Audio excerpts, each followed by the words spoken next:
Hola, ¿cómo estás?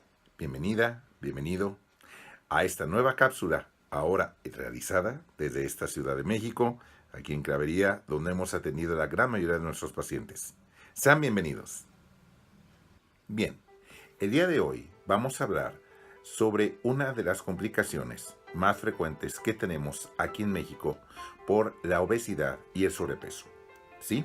Estoy hablando de la diabetes mellitus y especialmente la tipo 2, que es la más frecuente en nuestro país. Y junto con la hipertensión son de las complicaciones más frecuentes que podemos encontrar. La diabetes mellitus es una enfermedad que nosotros conocemos como la elevación de los niveles de glucosa en la sangre. Y resulta que este incremento de la glucosa va a ser originado por muchos cambios hereditarios y también por los malos hábitos que nosotros manejamos, principalmente en nuestro país, de alimentación, de no realizar ejercicio y del deficiente consumo de líquidos. Todos los factores que nosotros pregonamos con el tratamiento de reducción de peso.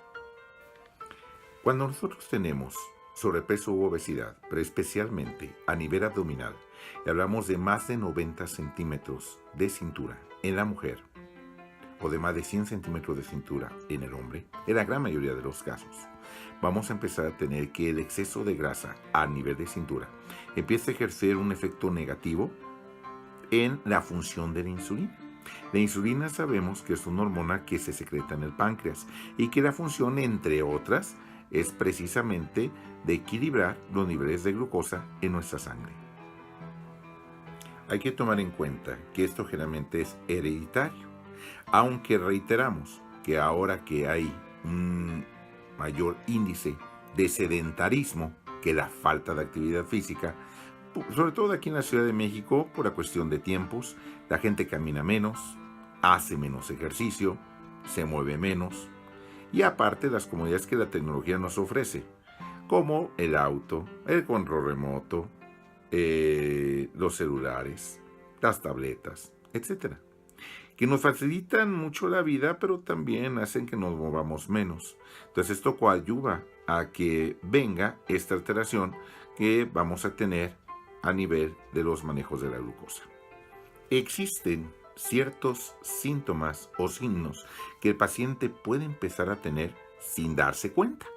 Entre ellos tenemos un oscurecimiento que puede presentarse en los límites del cuello o también puede presentarse en las axilas o en las ingles.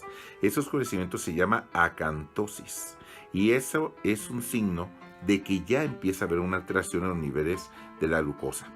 Y muchas veces esto se determina por algo llamado resistencia a la insulina o prediabetes, como se le llega a llamar. Entonces, en la diabetes de tipo 2, lo primero que se desarrolla no es falta de insulina. La insulina se produce hasta en exceso. El problema está en que nuestras células no responden a esa insulina. Y por esa resistencia es por lo cual vienen las complicaciones. Y ya al final, cuando el paciente ya es diabético, termina por agotarse las reservas de producción de insulina en el páncreas. Las células ya no responden y es cuando el paciente que ya está avanzado empieza a bajar de peso porque ya elimina glucosa por todos los lados, se empieza a demacrar, se empieza a debilitar y entonces cuando ya requiere el uso de la insulina, ahí es donde el tratamiento de un servidor ya no opera como debería de hacer. En el caso de las mujeres, también podemos tener la situación de que existen quistes en los ovarios o lo que se llama ovario poliquístico. Esto viene a ser ya una condición de prediabetes según los últimos diplomados que hemos llevado de actualización médica, porque son condicionantes también de un incremento en ciertas hormonas como los estrógenos que también descomponen un poco el manejo de la glucosa por la insulina. Bien, ¿y cómo saber si yo padezco prediabetes o diabetes? Muy sencillo. Actualmente sabemos que se toma lo que es la muestra de glicemia o glucosa de sangre en ayunas, lo cual normalmente se puede realizar en casa por medio de un glucómetro o un Dextrosis. En la punta del dedo se hace el piquete o también en lo que es el lóbulo de la oreja, aunque es más exacto siempre que se haga por laboratorio con un ayuno de 8 a 10 horas. Ahora bien, Si no tenemos nosotros la certeza por medio de la glucosa en ayunas, tenemos la posibilidad de tomar la glucosa que se llama postprandial, después de haber ingerido cierta cantidad, que son 75 gramos de glucosa, o muchas veces el laboratorio nos manda a comer unos hot cakes con harta miel, para que puedan tener su nivel de glucosa elevados y ver qué valores tienen. Y antiguamente se realizaba bastante lo que es la prueba de tolerancia a la glucosa, pero ahí hay que estar tomando la glucosa en ayunas y luego un piquete a la hora, a las 2 horas y hasta las 3 horas, lo cual hacía que muchos pacientes no se tomaran dicho estudio. Recientemente se ha encontrado un estudio mucho más fidedigno para ver el promedio de la glucosa en los últimos 3 meses. Esta prueba se llama hemoglobina glicosilada. Así es, se toma directamente un marcador que es la hemoglobina de los glóbulos rojos. Y se ha demostrado que el valor prácticamente es el mismo si el paciente se lo acaba de tomar en ayunas, o 20 horas de ayuno para tener menos glucosa en ayunas, o acaba de comer. Desde alguna forma nosotros nos ayuda a saber realmente cómo está el valor de glucosa de nuestro paciente. Bien, enfrente tenemos la tabla de lo que sean los valores normales, en color verde. La glucosa en ayunas debe ser menor a 100, entonces igual o menor a 99. Si nosotros hablamos de la glucosa después de haber ingerido los 75 gramos de glucosa, debería estar por debajo de 140, igual o menor a 139. O la hemoglobina glicosilada, que se mantenga por debajo de 5.7, que esto se expresa en porcentaje, abajo de 5.7%. Ahora tenemos en amarillo los criterios de diagnóstico para tener prediabetes. En este caso, la glucosa está entre 100 y 125, por debajo de 126. Si hablamos de haber ingerido glucosa, debe mantenerse entre 140 y 199, por debajo de 200. Y la hemoglobina glicosilada, que ya llegó a 5.7, pero está en máximo 6.4, debajo del 6.5%. Y tenemos en color morado los criterios que ya clasifican al paciente como diabetes. Cuando nosotros tenemos una glucosa en ayunas igual o mayor a 126, con nuestras 8 a 10 horas de ayuno. O cuando ya ingerimos glucosa o en cualquier momento si llega a sobrepasar los 200 de glucosa, o si hemoglobina glicosilada es igual o mayor a 6.5%. Como podemos ver, parecería muy simple diagnosticar prediabetes o diabetes, pero a veces resulta que la glucosa está dentro de límites normales y lo que se eleva primero es la hemoglobina glicosilada. Desde ahí ya podemos considerar que el paciente que esté alterado de hemoglobina glicosilada en prediabetes vale la pena tomarlo como prediabético y tratarlo en consecuencia.